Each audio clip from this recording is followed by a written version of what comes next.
प्रिय भक्तगणों, आज हम आपको रामायण में वर्णित चूड़ामणि की कहानी बता रहे हैं। इस कहानी में आप जानेंगे कि चूड़ामणि कहाँ से आई और किसने दी। सीता जी को चूड़ामणि। सागर मंथन से 14 रत्न निकले। उसी समय सागर से 2 देवियों का जन्म हुआ, रत्नाकर नंदिनी और महालक्ष्मी रत्नाकर। नंदिनी ने अपना तन मन श्री हरि विष्णु जी को देखते ही समर्पित कर दिया। जब उनसे मिलने के लिए आगे बढ़ी तो सागर ने अपनी पुत्री को विश्वकर्मा द्वारा निर्मित दिव्य रत्न जटित चूड़ामणि प्रदान की थी। इतने में महालक्ष्मी प्रादुर्भाव हो गया और महालक्ष्मी जी ने विष्णु को देखा और मन ही मन वर्ण कर लिया। यह देखकर रत्नागिरी नंदिनी मन ही मन अकुला कर रह गई। सबके मन की बात जानने वाले श्री हरि रत्नाकर नंदिनी के पास पहुँचे और धीरे से बोले, मैं तुम्हारा भाव जानता हूँ। पृथ्वी को बाहर निवृत्त करने के लिए जब मैं अवतार ग्रहण करूँगा तब तुम मेरी संहारने के शक्ति के रूप में धरती पे अवतार लोगी। संपूर्ण रूप से तुम्हें कलयुग में श्री कल्कि के रूप में अंगीकार करूँगा। अभी सतयुग है, तुम त्रेता द्वापर में त्रिकूट शिखर पर वैष्णवी नाम से अपने अर्चकों की मनोकामना की पूर्ति करती हुई तपस्या करो। तपस्या के लिए विदा होते हुए रत्नाकर नंदिनी ने अपने केस पास से चूड़ामणि निकालकर निशानी के तौर पर श्री विष्णु जी को दे दिया। वहीं पर साथ में इंद्रदेव खड़े थे। इंद्र चूड़ामणि पाने के लिए लालायित हो गए। विष्णु जी ने वो चूड़ामणि इंद्रदेव को दे दिया। इंद्रदेव ने उस चूड़ामणि के जूड़े में स्थापित कर दिया। सम्भ्रासुर नाम का एक असुर हुआ जिसने स्वर्ग पर चढ़ाई कर दी। इंद्र और सारे देवता युद्ध में उससे हार के छुप गए। कुछ दिन बाद इंद्रदेव अयोध्या राजा दशरथ के पास पहुँचे।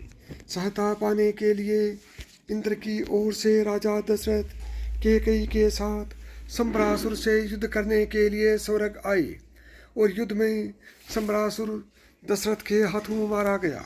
युद्ध जीतने की खुशी में इंद्रदेव तथा इंद्रामणि ने दशरथ तथा कैकेयी का भव्य स्वागत किया और उपहार भेंट किए।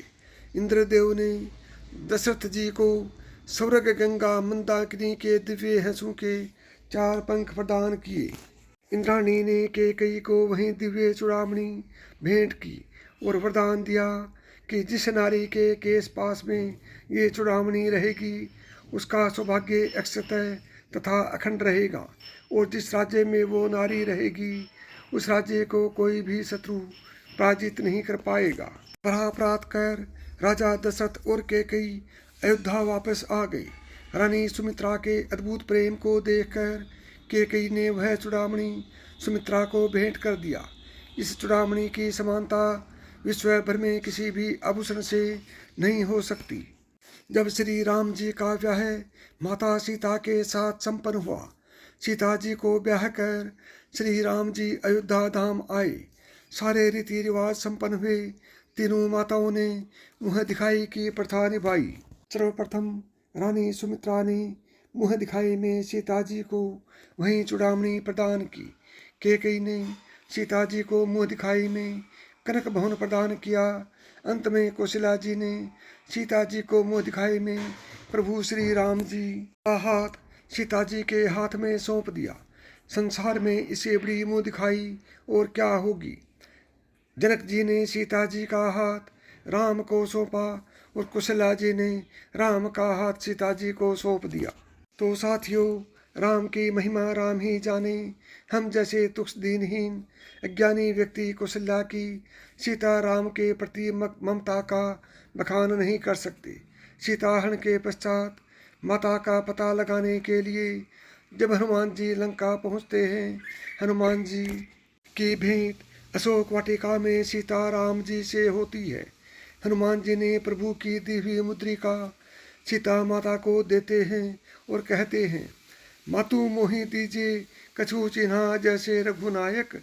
मोहि दिन्हा चूड़ामणि उतारी तब दयहूँ हरस। समेत पवन सूत लय ऊँ।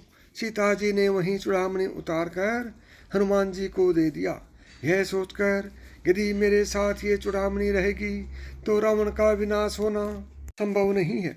हनुमान जी लंका से वापस आकर वो चूड़ामणि भगवान श्री राम को देकर माता जी के वियोग का हाल बताया।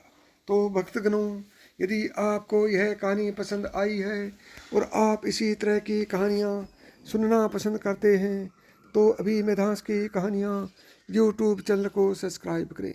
जय श्री राम।